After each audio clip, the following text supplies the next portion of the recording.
Have you been trying to do any creative hobbies since the whole COVID situation happened? That's a good question, Yeah. man. Honestly, my hobby is music. You know, it's my hobby. It's my profession. You know, I do some construction stuff on the side, and you know, everyone's remodeling their homes during COVID, and so there's no exception over here. I've remodeled 2 bathrooms since. Oh, Yeah, okay. But we've also been, you know, he's making Bob the music, Builder. making music, man. It's what I love to do. Truly, truly. It's what I live for. We've been very busy during this time, and in the best way possible. You know, it's been a complete rework of everything that we do in our lives, and a complete kind of recalibration of the original energy that comes through the music. And being able to sit in solitude is one of the greatest ways to be able to do that. And so we've embraced it, and because of the embracing of the fact that it is what it is, we've realized some really deep truths and some really beautiful creation out of it. And I think that's, you know, I think that's a reflection of what's happening on a world scale, you know, given the whole COVID thing and the pandemic. Everyone's kind of having to reevaluate their priorities and what's important to them, because as things like, you know, jobs and social structures and schooling and all kind of get stripped away, we're left with what's really important. And which is, who are we? yeah, it's Oh, like yeah. our relationship with ourselves, our relationship with our families, the way that we, you know, manage our emotions and our, you know, stresses and our anxieties. And I think that, you know, maybe not, that's not completely as true for each and every person during this, but there is some sense of that, because when we have more time on our hands, anyone with more time on their hands, they're put in a position of having to be with themselves more. Yeah, I listened to your podcast, and one thing you guys really talk about, which I've really been self-reflecting on, is just thinking positive. Like, if you think positive, just positive things will happen, or you will look at things more positive. But if you have a negative mindset, which I mean, a lot of people struggle with, which I myself have struggled with in the past, which I'm more and more developing on, is just thinking less negative. Because when you think negative, the world's going to be negative to you. But if you think positive, everything will be more enjoyous to you. Yeah. I mean, it's true. And, you know, some people hear that and they go, well, that's kind of like hippy dippy, you know, whatever, Oh, woo woo. It's physics. But it's true. not.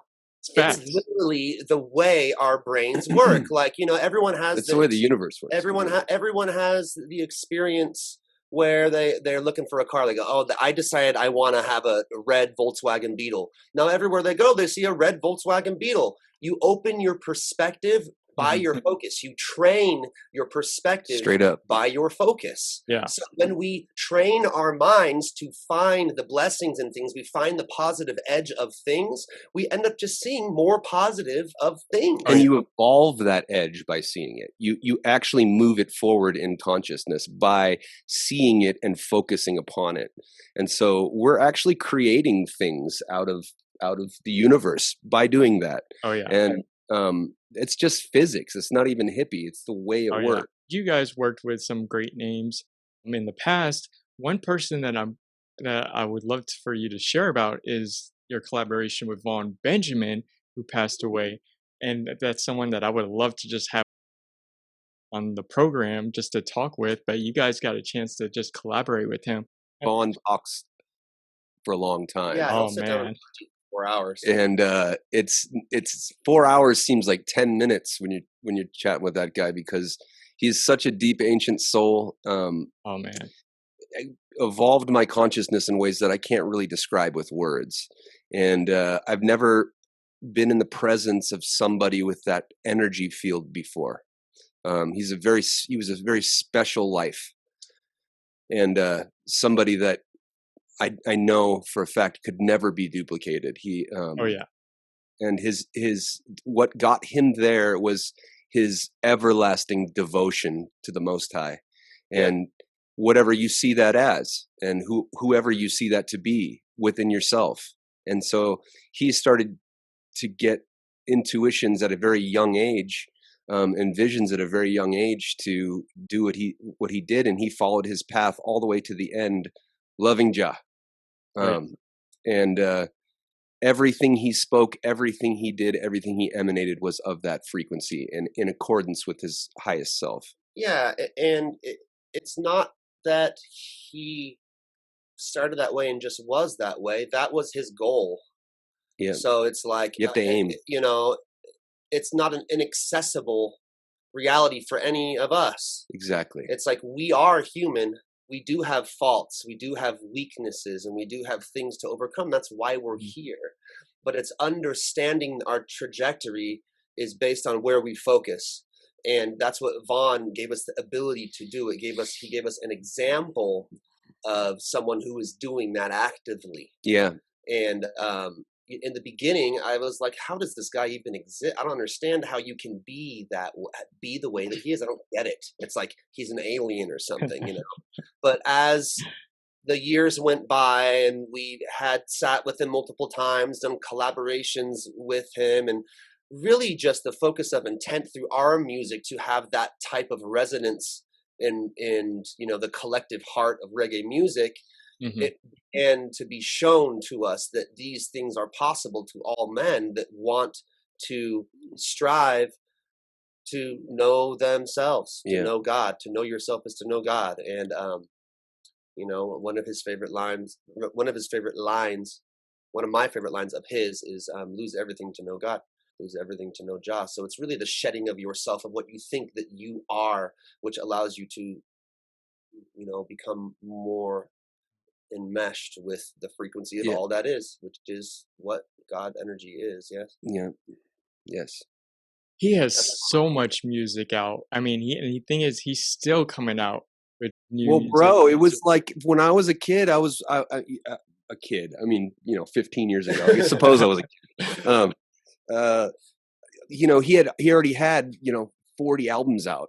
I think he had 72 by the time of his passing. He's probably at like 78 at this point. Yeah. And so we were, as you know, fans, I didn't know how we could reach that level of prolificness.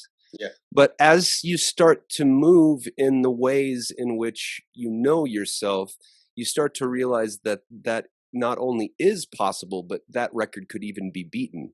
And you start to see the potential for your own human evolution through that. It was like a bar that was set so high in the direction of which I was aiming that it helped pull me up. And so I'm forever grateful to Vaughn just for pulling me up. You know, that's a thing. You know, I've also realized that, you know, as an artist that comes before, as an elder pulls you up, you must pull others up. And so when you see somebody that has that fire within, you help them as well. And that's how it all gets paid back. You guys are always giving out positive vibes through your music. You were talking about like just the vibes that Vaughn Benjamin provides to, you know, people that listen to his music. And you also have a podcast called Living Indubiously that you also provide a lot of positive messages when you guys do your solo podcast together, and you also interview other people. So what got you guys interested in starting a podcast in the first place? Well, you know, a lot of these things unfold in our life at this point without much deliberation. It's less of an idea and it's more of we just listen. We listen to the energy that wants to come through. You know, I believe that we come here to this physical plane with specific themes that our souls want to experience and express. And we do have these milestones and points in our life that are maybe not so much predetermined, but more predetermined in a general sense. We still have free will, whether or not we want to do it. But when we are listening, when we are in tune with the frequency, these things become effortless and natural. Yeah. And for us, it was just a natural evolution of what we're doing, because you can only really truly express so much through music. Music expresses a lot. It's very deep. It's more of an energetic transfer of frequency, but the ability to talk at length on specific subjects with me and my brother and with specific guests gives a whole new dimension to the understanding of depth that the people who are followers of our music are now becoming more understanding of what it is we truly represent, which helps them understand the music better.